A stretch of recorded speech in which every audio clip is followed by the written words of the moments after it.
మీరు 50,000 ఖర్చు పెట్టి యెరూషలేము వెళ్ళక్కర్లేదండి. 2 నిమిషాల టైం ఇచ్చి ఫోన్‌లో యూట్యూబ్‌లో కొడితే కనపడద్ది మీకు.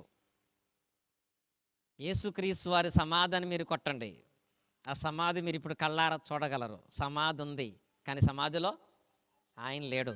ప్రపంచంలో ఎన్నో సమాధులు ఉన్నాయి, కానీ ప్రపంచంలో ఖాళీగా ఉన్న సమాధి ఒకే ఒక్క సమాధి ఎవరిదంటే యేసుక్రీశ్వర సమాధి.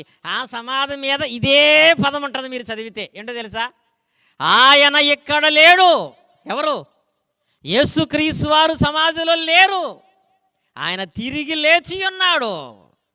ఆయన క్రీస్తు యొక్క మరణ సమాధి పునరుద్ధానాన్ని కూడా ఆధారం చరిత్ర మనకు చూపిస్తుంది.